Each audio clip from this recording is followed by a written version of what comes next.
Masya Allah. Nah iya kuari bang dicoba ku Gusti Allah ambalayah geus puguh bang ngajegir gedung ti pakotaan kuari di kampung ambalayah terus geus kredit nah ye awas ya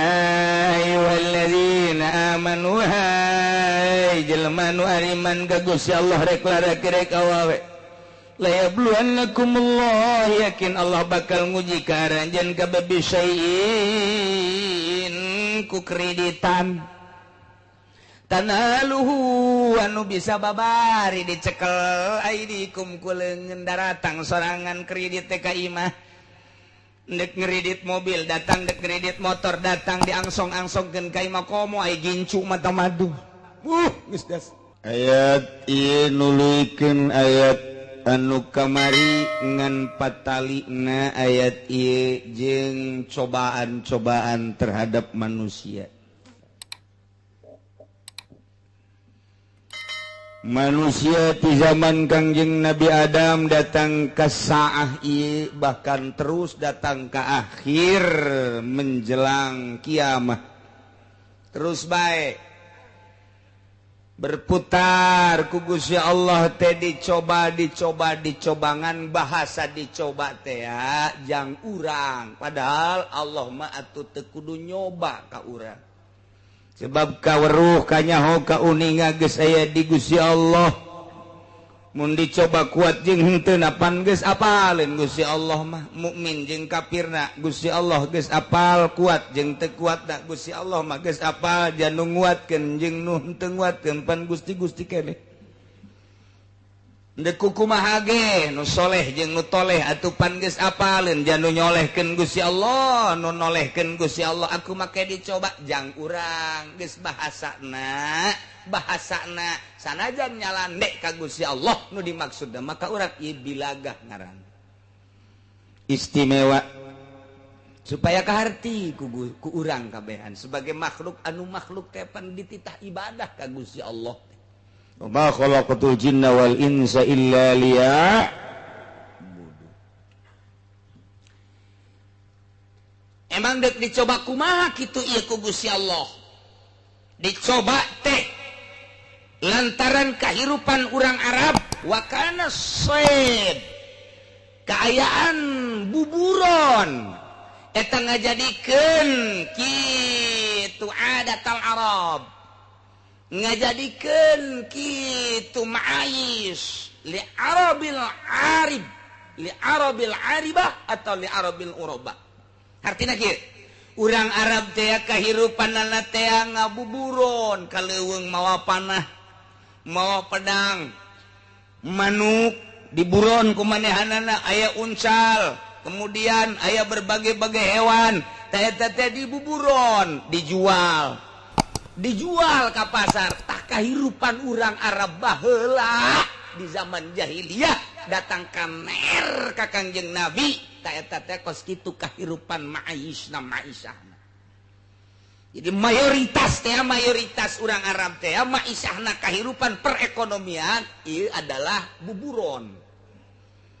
mendak ngetren coba bae bayangkeun waktu Kangjeng Nabi itu Ibrahim ngalayan ka Kangjeng Nabi Ismail ke Mekah pan Kangjeng Nabi Ismail keur nyieunnan panah handapeun tangkal kayu belah ditun Zamzam lamun geus ka Mekah mah ieu Zamzam ngan kitu ge kuari mah Zamzam pan ditutup ieu mah bagi nu baheula can ditutup ieu Baitullah ieu Zamzam sekitar bangsa 50 meter aya tangkal kayu gede rada luhur kadenya setik eta tangkal kayu pake nyuhan Kangjeng Nabi Ismail nyieunnan panah jangna teh buburon kaleuweung ke dibawa teh terus kaleuweung lain Kangjeng Nabi Ismail bae mayoritas urang Arab teh maisahna eta ke dibawa ka pasar dijual itulah datang ke zaman Kangjeng Nabi urang ge buburon teh sangat ngetren luar biasa terutama hewan-hewan anu lalindek bangsa permanukan manuk anu laletik kalau menuju rago eta teh bangsa pecang bangsa uncal bangsa nu kitu mantak kapanggih minyak misik ge kapantina uncal di dieuna aya ngagenteng segede kieu eta teh lamun geus ragag sorangan etalah jadi biang minyak misik dibelah kurang dicampuran ku cai mun teu dicampur ku cai teu beak-beak seungit terus bae asli eta lah getih anu berubah menjadi minyak misik asli getih tadi nama kulantaran geus berubah kuari jadi minyak bisa dipakai kuari kafir tadi malah kulantaran geus baca 2 kalimat syahadat jadi muslim suci kuari mah bodoh tadi barang ngaji haju kuari jadi pinter nu teu nundutan mah suci kos kitu tadi kos kitu betul. Nah gitulah cerita kehidupan orang Arab. Setiap ayat kehidupan didinya pasti bakal dicoba ku Gusti Allah. Sakumaha Gusti Allah nyoba di zaman Bani Israel. Saat eta di umat Kangjeng Nabi Musa alaihi salam umatna dalam kehidupanana mencari maishahna perekonomianana perikanan. Mayoritas perikanan. Ka laut terus anu ka laut nu ngadagangkeun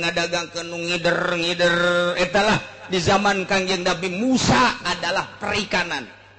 mantap eta aya bae di ku Gusti Allah rek dicoba mah awas ulah ngalalauk poe Sabtu dilarang sedangkan lauk teh poe Sabtu lobana di luar poe Sabtu mah rada kurang bahkan bisa disebutkan eueuh tapi lamun poe Sabtu Masya Allah adeuleuh ku mata sedangkan dilarang cek Gusti Allah bejakeun Musa Sabtu teu meunang ngalalauk kumaha eta aya nu kuat aya nu henteu deuk nyoba datang ka mana iman umat Kangjeng Nabi Musa ternyata 70% teu kuat hanya 30% anu kuat nuturkeun larangan eta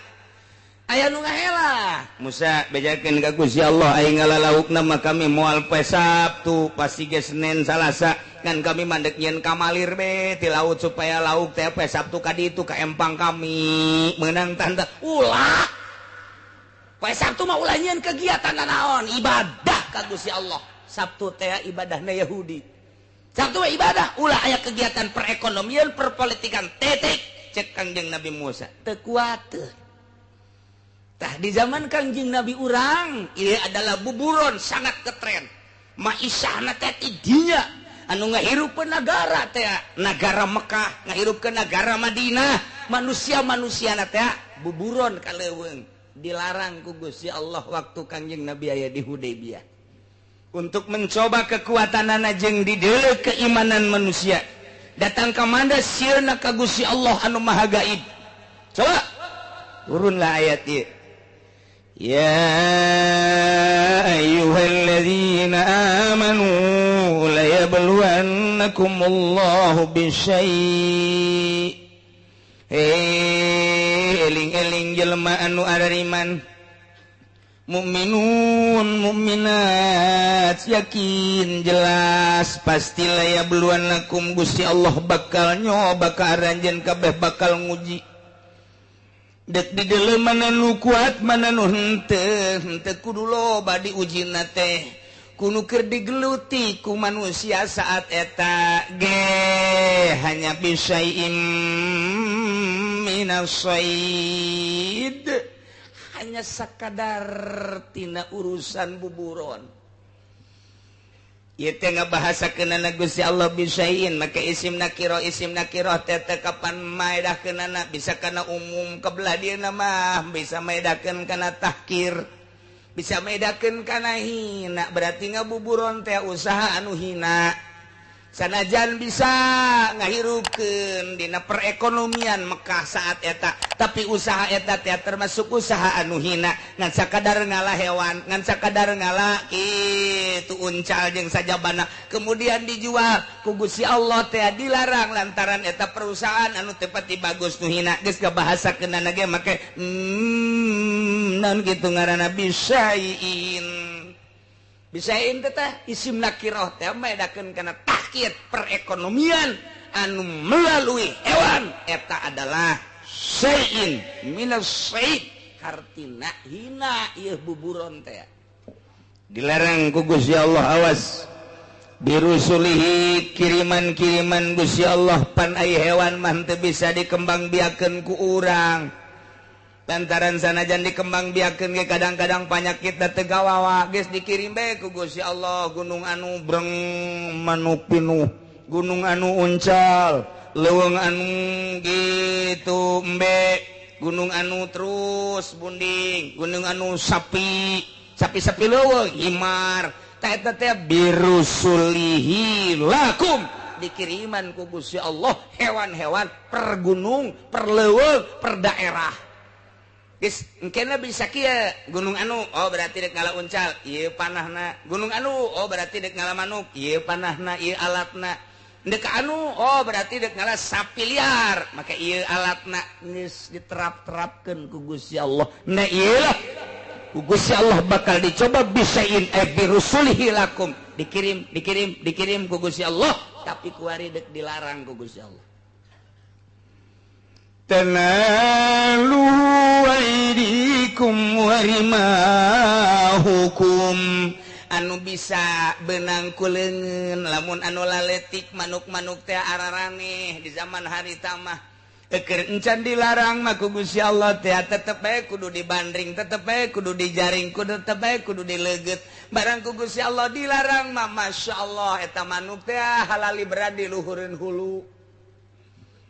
halal liberan we di dieu di pundak ya Allah singgel libet uncal-uncal segala rupa sedengkeun ieu kan dilarang ku Gusti Allah teh dicoba ku Gusti Allah coba datang ka mana ka ibadah anjeun tanaluhu aidikum anu laletik mah bisa dicekal kuleungeun tampah susah payah warima hukum nu geledek mah make panah make pedang jeung sajabana tapi aya dina kagampangan nu jelas mah babari jasa ngalaman nu teh tapi kuari dilarang ku Gusti Allah awas cek Gusti Allah dilarang nai wa hum muhrimuna fakanat tilwah suwat tayr tagsyahum pirihali dilarang awas ulah selama beberapa hari ulah salila di Hudaybiyah turun ayat ieu teh waktu Kangjeng Nabi deuk nyerang Mekah mampir di Hudaybiyah kuari jamaah haji kadang-kadang ngalami kot ka Hudaybiyah ka dieu ka arah Jeddah masjidna sangat sederhana teu dibangun caina kadang-kadang kurang di Hudaybiyah mah eta teh kadang jamaah haji kuari ngalami kot ka Hudaybiyah deuk umrah masalah penting ka tanah halal bae lain ka Jaronah lain ka Tanaim tapi ka Hudaybiyah ari urang lembur mah teu nyaho dongengna Hudaybiyah we naon ieu Hudaybiyah teu nyaho kaler kidul teu nyaho hitut bau teu nyaho dongengna kos kitu tah ketika Kangjeng Nabi deuk nyerang Mekah nah di dieu mampirlah di Hudaybiyah ta eta teh ta cicing di Hudaybiyah Kangjeng Nabi aya di dinya kuari tanda antara Mekah jeung Jeddah ta eta teh make tugu ieu tanah halal ka dieu ieu ka dieu tanah haram ta eta teh Hudaybiyah ngaranna masjidna teh dibangun baheula mah kuari geus rada dibangun ge can optimal tapi ya kemudian caina geus saeutik di dinya urang ngalami kot kadang-kadang henteu masalah geus ngan ieu mah carita Hudaybiyah turun ayat ieu teh di dinya tah awas segenap kaum mukminin kaum muslimin mukminat muslimat Allah ngalarang mencoba ka aranjeun kabeh saha anu kuat jeung saha anu henteu lianam Allah supaya Allah ngayahokeun mayakhafuhu bil ghaib ka jelema anu sieun bil ghaib hana anu gaib ka Gusti Allah nu gaib kan urang lamun teh mah dititah ku bupatihna aya kadeuleu ngajengleng jeung make aturan-aturanana sieun wajar lantaran kadeuleu ku mata mun gubernur nginstruksikeun kadeuleu ku mata instruksina sieun mun dilarang kitu keneh lamun komandan di abri batalion aya aturan-aturanana mun menyalahi aturan sieun lantaran kadeuleu ku mata kadenge ku celi komandana galak jasa tilok seri-seri ajan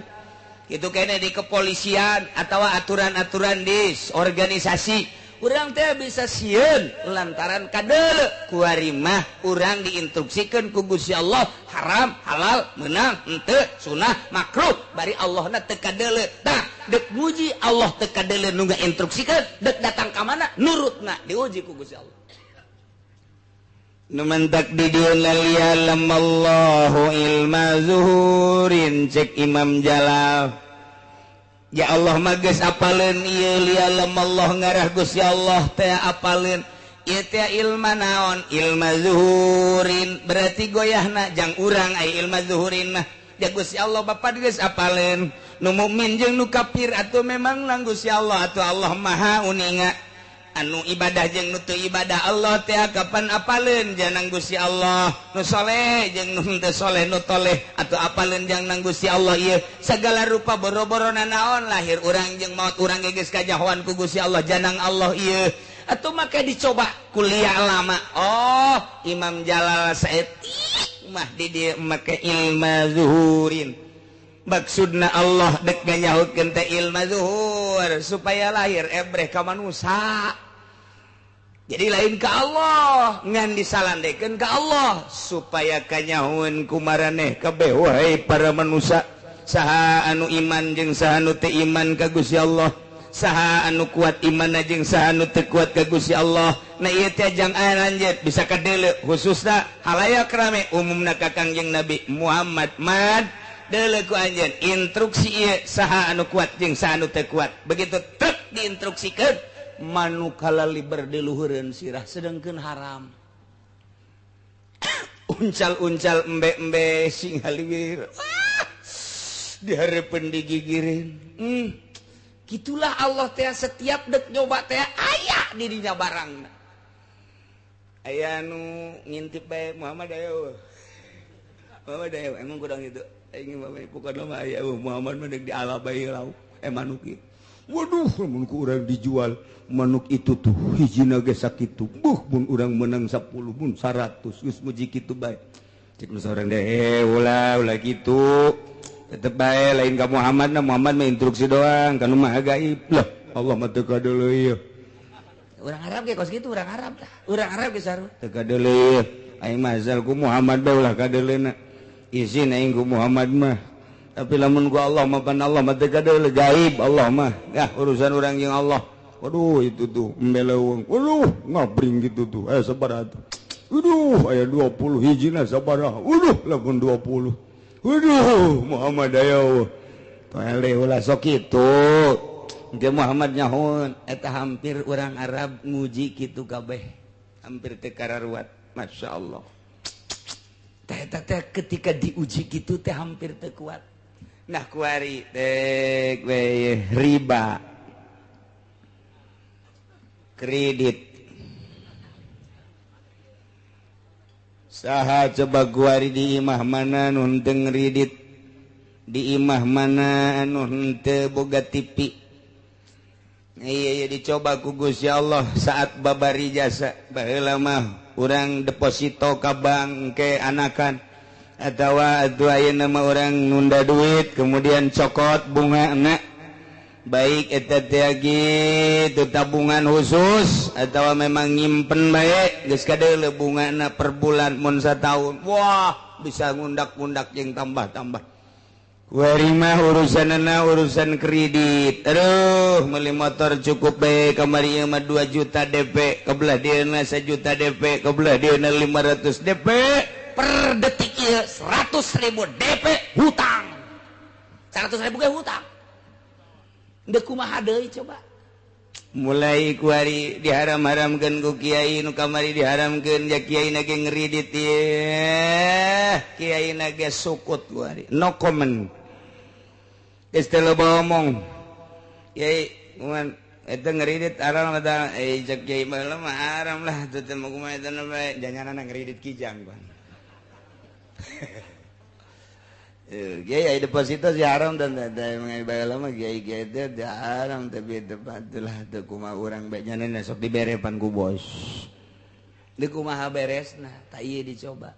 Guys, lantaran haram ganti kuari mah kurang kuari mah ku daging. Make daging kuari mah geus asa bank, padahal mah bank kene koperasi bank daging bank. Dan lain sebagainya nu ngahuhuluanana kiai keneh bae Masya Allah kamari multi nu ngahuluana di Jakarta di Bandung kiai berudeng deui ndeu kumaha coba tabalinger teu ngararaji Masya Allah sosok supi anu ditonton ku urang didengekeun ku urang udang-udang nage lain paranti salat ieu ngahalangan ieu tah ya ge sunah make udang-udang ge tamum eta teh apan dikaluhurkeun jang salat di luar salat mah teh sunah aya nama di luar salat jeung di jero salat make kos kitu bae ieu na kahalangan sujudna ka mana bego nyana kapan jadi kekentongna ngaji henteu sih nusa benerna lamun jana geus dipromosikeun di Jakarta kiai sakitu intelekna promosi multi level di aji atuh mantak naon coba di eta mah ti Yahudi ti Amerika kokocoranna ge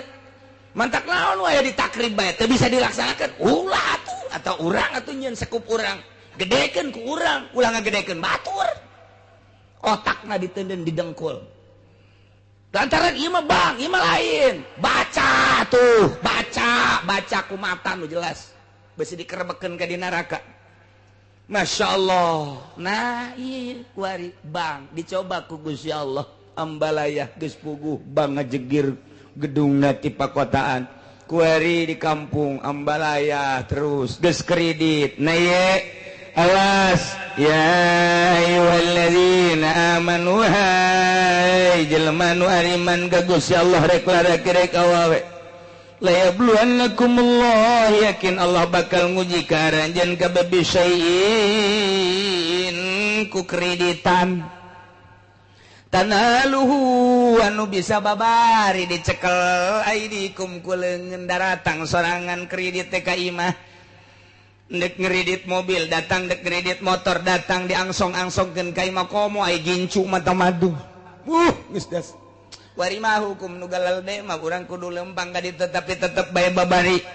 ieu dilarang ku Gusti Allah lialam Allah ngara Allah nyahoeun maya qafuhu bil gaib ka jelema anu sieun ka Gusti Allah secara gaib sieun teh ka Gusti Allah Allah teh Allah teh kadeu kurang tapi Allah innallaha ma'ana neuleukeun ka urang saha coba mayakhafuhu bil ghaib nu sieun ka Allah begitu datang angsongan kreditan ka urang inget ka Allah Allah neuleukeun riba ieu kajian kumaha ge henteu abdi mah moal ngredit moal abdi mah moal kadeuleu tegerna iman di jero dada tawaran deui ieu mah kredit tapi murah bungana teh 1% teh 10% acan ieu mah lah ngan 2% doang ngan rada relay rada panjang nah ieu mah DP-na ge cukup 100 moal aing mah geus boga meuli cash bae moal aing mah kadeuleu tegerna Assalamualaikum bagi Mbak belum ada motor ya di sini iya belum ada ini ya udah saya bawain deh mau pengen motor apa nggak punya uang gampang uang mah udah tiap bulan aja ya kecil anu oke nya 3 tahun dah udah ini mah tuh ya udah bawain satu dah tuh iya teh kan geus leutik ya leutik iman di hate jelema eta leutik iman di dadana pagi Kiai pagi aduh pagi sibuk ya suka kemana aja ya kadang-kadang atuh undangan ya, muludan aja kalau nggak punya kendaraan sulit Kiai iya emang udah saya bawain aja di sini mau Avanza ada mau Kijang juga ada mau apa juga ada udah yang penting berapa itu udah gampang mau sama saya mah yang penting mah ada KTP sama itu aja surat keluarga udah gampang dah aduh itu aja ya udah bawain satu Kiai Blon kos gitu tah. Ieu mana nu teger Kiai coba kuar. Dumadak ngomongna puluh ya boleh ye. Ayo ngomongnya nager ieu mah cenah loba ieu santri nu ngaraji kuari mah jaeu atuh bongan sia diacak-acak ku sorangan. Bongan sia atuh teu make ilmu. Boro-boro batur rek ngaji sia ge teu make ilmu. Keur ieu mah cenah ja iya alhamdulillah batur ngaji 20 30 mah datang ka 70 aya kuari waktu sia teh aja di tim sukses. Segala naik ke panggung segala naon ya emang kos gitu temenang atuh lain bagian sia emang ngariung kuduna lain ngadoa bari ceurik di luhureun panggung ngadoakeun kos karar itu ge sugan teh teh jadi mamalah atuh atuh pan sia ge lamun teu dibere duit mambung kan ngadoa sih kan itu banyakit dibawa ku nyana hayang dituturkeun ku santri moal bisa atuh ilmu Allah mah bisa pakai lalagaan kajeng teuing urang muka pondok pesantren niat ibadah dek nungtun santri aing mah keuna nyahoeun ka Gusti Allah belah dieuna keuna bisaeun maca kitab kabelah dituna kena nyahun ke Gusti Allah abai ibadahna mantep niatan di jero hatena modal kos kitu aju perek bae kiaina sabulan sakali ngajina dituturkeun bae ngaji mah kos kitu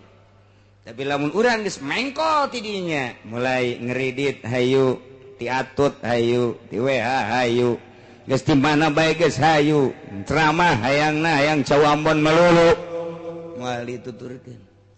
Kok bisa gitu Kiai? Lantaran pasantren mah ndek ngembangkeun ilmu Allah non teknis. Cek urang ketos non teknis nyaho aing kitu nyaho eta. Di luar teknis pondok pasantren mah. Geus lamun pondok pasantren make teknis cara pondok pasantren modern dunia tama. Pasantren mah non teknis, teu kudu make teknis pasantren mah lantaran dek nungtun jelema dibawa ka Allah, asal dirina madep ka Allah bakal dituturkeun. Teu kudu make teknis. Udangkeun budak peuting tahajud. Berjamaahkeun tahajudna. Balik we boro-boro tahajud salatkeun teu. Non teknis pesantren ulah di pikiran teknis, asal betah bae heula di pondok. Asal betah bae heulanan teu kudu ngaji geus pokona memasak teu kudu ka masjid heulanan asal betah bae heulanan ge isinan sorangan aing mondok geus sabaraha bulan ieu dahar bae can ka masjid tegar ulah non teknis pesantren mah deuleu riwayat waliullah pesantren mah teu kudu dititahan ngaji jang ayo sing bener ngaji teu kudu cicing di pondok pesantren masak kayak beak duit bapana neng sebulan 2 bulan kakarak nyana ke masjid berjamaah Allah nongkrong kiai nongkrong ngajinya kita benaon kita aing macan boga mau ke ngaji ya ku kiai asal betah bae sebenarnya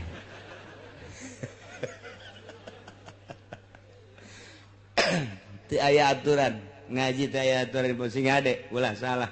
lantaran pondok pesantren mah aya anu setahun bisa ngejar 10 tahun beda ilmu Allah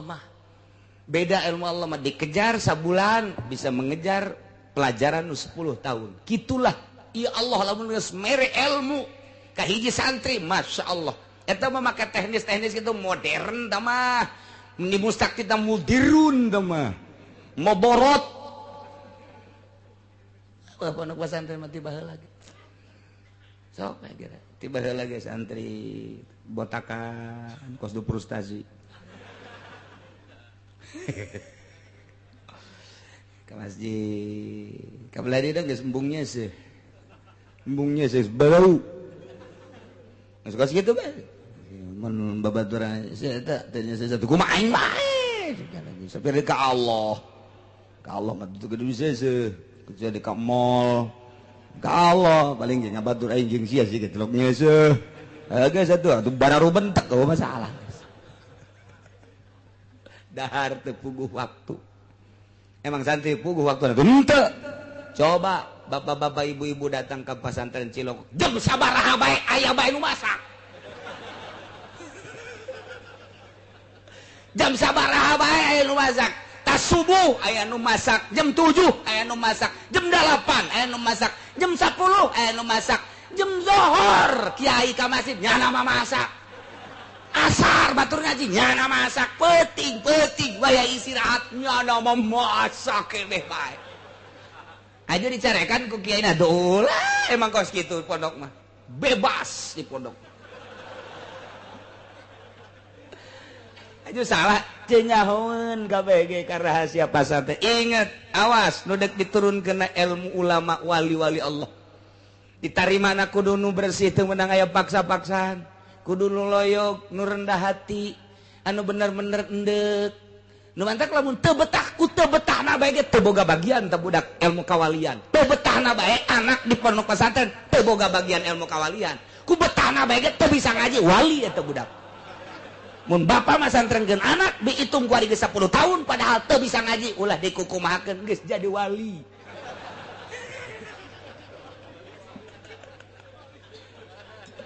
ye emang bae lain deui atuh lain dari pondok pesantren teh menang aya aturan-aturan eta mah aturan-aturan ge sewaktu-waktu teu berjamaah saleter eta mah sakadar ngagiatkeun doang kiai teh teu salat subuh berjamaah saleter di jero hatena mah biasa-biasanya supaya budak giat doang kebelah dituna geus giat batu geus henteu deui mana aya nu langgeng aturan di pondok pesantren tuh biasa bae tuh sabulan 2 bulan guys jangan rada betah mulai ngaji sorogan ilaman lawan mina bina tu ambilin baru anjir tuh bukan ambilin kita bang ngaji di pondok makos lalagaan jatuh mana bayadun leng saminggu tuh ngaji ngaji tadi pohon deui ya tatepkeun bae geus geus kitu bae pokona pondok pesantren mah setahun 2 tahun 3 tahun 4 tahun 5 tahun 6 tahun aya muludan di mana ceng sia pesantren geus kebal coba sia jadi MC tukang ngatur-ngatur teh siap padahal mah aing can bisa ieu sebenarnya ngan pantang mundur santri mah konsepna ti ditu mundur komo bab ngariung mah jadi MC ngadadak bisana santri emang dididik ku guruna titah jadi protokol henteu pendidikan protokol pendidikan MC begitu bisanya na kebeneran deui korina jeng korina can datang hawasina aceng banyak siap nyana pan jadi kori pohara jasa pan ya beda sautak saeutik lah beres ya tuh sambutan tuan rumah aceng bae lah sambutan tuan rumah sakalian geus gas mau balik lambat macet nyaw datang nyaw teh aceng siap diborong ku sorangan bae datang ka imam nya ngalamun bae aing sina naonan cenah santri kos kitu emang aya nu dipetakeun ti mimina bahan-bahan ngaji doang ngaji ke metakna di imah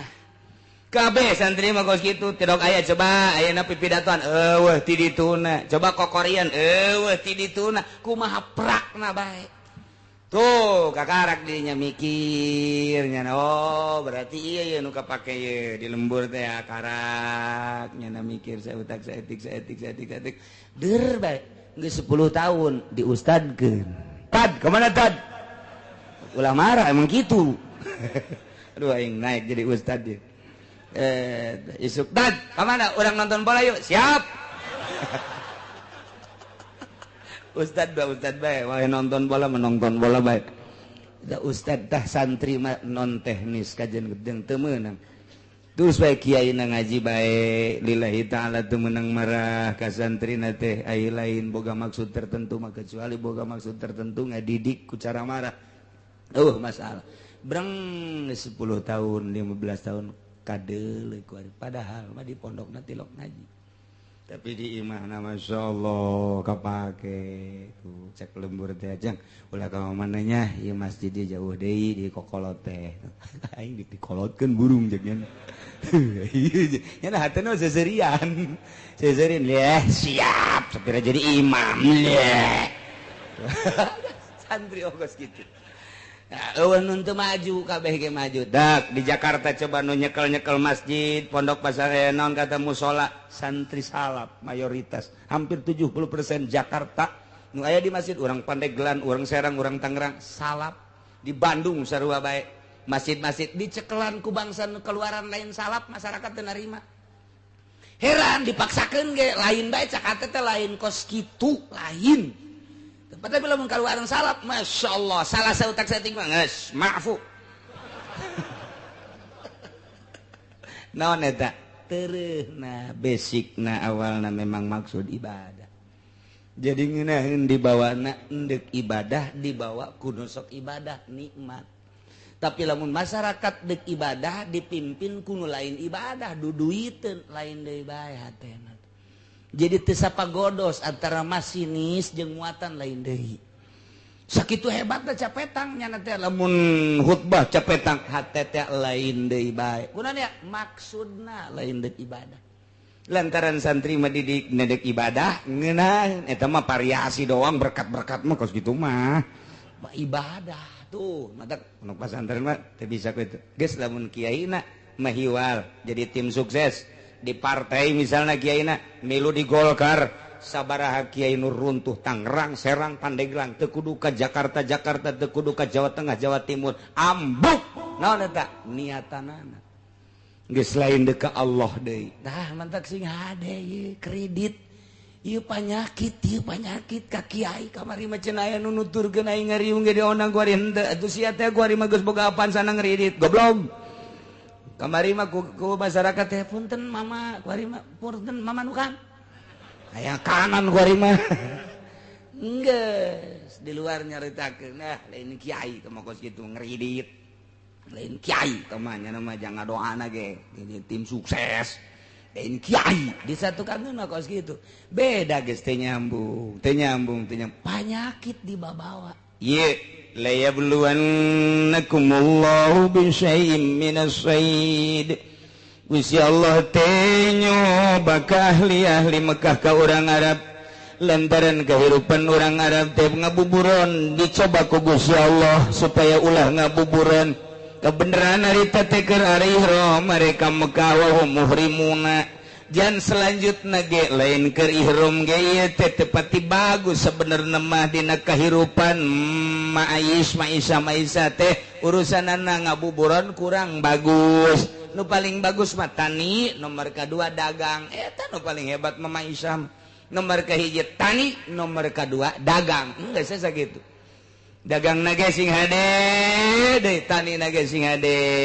ku ayeuna mah nah ieu lialam Allah maksudna Allah dek nembongkeun ka nyaho Gusti Allah ge lain Allah supaya nyaho lain Allah teh dek nembongkeun ka nyaho Gusti Allah nu Gusti Allah geus apalin ilmu zuhurin supaya kanyahoan ku urang saha nu imanna mantep ka Gusti Allah jeung saha nu imanna teu mantep ka Gusti Allah bakal kanyahoan ku urang kanyaho Allah teh bakal kanyahoan ku urang mantak ilmu zuhurin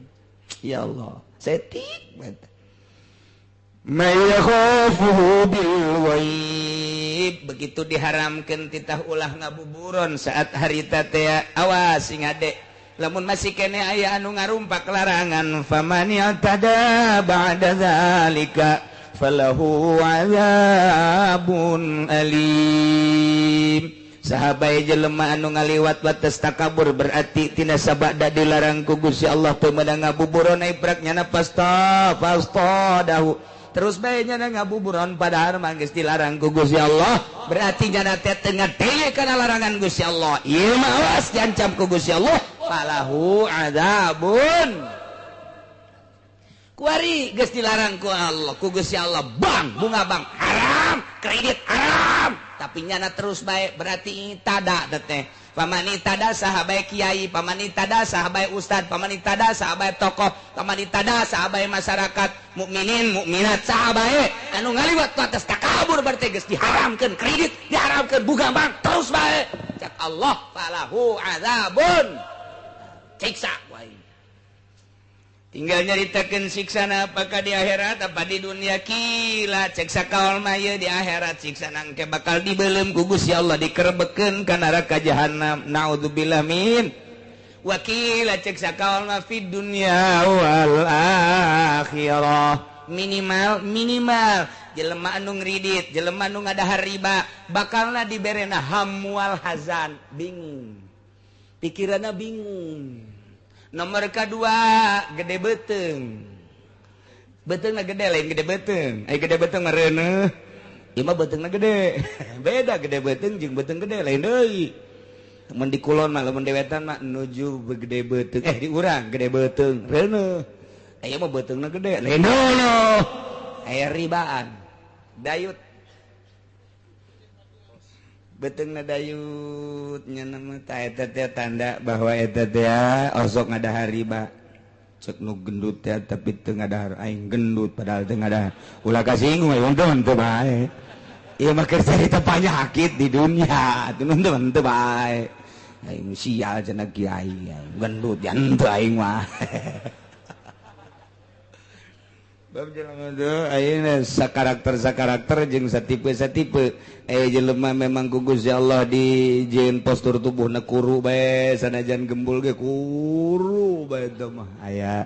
jelema teh mun daharna gede lintuh mun daharna leutik kuru aya aya anu jelema teh saeutik bedaharna sanajan saeutik tapi lintuh beda-beda teh ngan ieu mah keur carita nyaritakeun falahu adzabun alim ieu nu asli nama jaga engke di akhirat geus teu samar deui ngan cik sakaol mah sarua di dunya ge bakal dibere di dunia di akhirat na jelas di dunia na hiji bakal diberi penyakit penyakit hazard penyakit syak jadi ieu bingung bae prihatin bae mang bae eta teh suuzon ke ka jelema suuzon bae coba ge kiai anu asup Golkar mah ka jelema suuzon bae kiai anu asup ulah asup Golkar pamarentah bae nya sering jeung pamarentah bae nya asup di jero suuzon bae ka jelema teu menang nanaon suuzon mantak boro-boro jadi wali jadi solihin ge lain diganti ngaran moal lantaran suuzon coba lain lalagaan asal kiai geus bergelut mukhalid jeung pemerintah suuzon teh terus bae kasasaha ge suuzon bae lain cakula sehingga ada besi pajar cakula buka ge kitabna dina tafsir lain cakula kula mah ieu mah nyambung lidah doang ngan kadengna ti sungut kula cabok sia ku aing suuzon bae ge asal geus aya ka pamarentah bae kanu lain teh suuzon bae tapi lamun cekas kiaina waya jeung pamarentah dakwah aing mah ka pamarentah ge waya jeung pedagang dakwah aing mah waya jeung masyarakat nya mah tilok aya suuzon-suuzonan biasa bae ka Gusti Allah nek duduhkeun ieu mah aing mah ka Gusti Allah waya nita ngazakat waya nyaritakeun teh jujur ka pamarentah teh pinarakaeun ka kabeh ge jelema kabeh ge yeuh bakal pae lempeng ngeunaheun kadengena sanajan teu nuturkeun kedua sanajan teu nuturkeun ngan kadengena mah tetep bae ngeunaheun atuh nyahoeunnya lagi kanu ngeunaheun mah masyarakat ge aya nuturkeun mah henteu tah eta kos kitu tah lempeng nah ieu keur carita falahu adzabun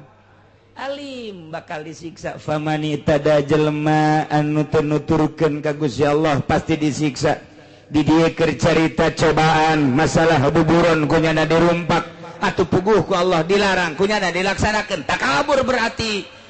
teu nurut ka Gusti Allah pasti disiksa anak puguh ku Gusti Allah dilarang ngeridit teh terus bae motor ngeridit sepeda ngeridit imah ngeridit dahar ge ngeridit terus bae tah eta teh falahu adzabun naudzubillah min mudah-mudahan orang gabehan dibere caang hate urang dibere cekas hate urang sehingga orang narima aturan-aturan ti Gusti Allah bisa ngalaksanakeun sagabeh parentahanana bisa ngajauhan sagabeh laranganana sehingga orang maot aya dina ridho Allah Subhanahu wa taala digiring di masyar menuju surga Allah di bawah bendera Kangjeng Nabi urang Kangjeng Nabi Muhammad sallallahu alaihi wasallam uga di bawah bendera panji-panji guru-guru urang anu ahli-ahli Allah Subhanahu wa taala amin ya rabbal wallahu alam.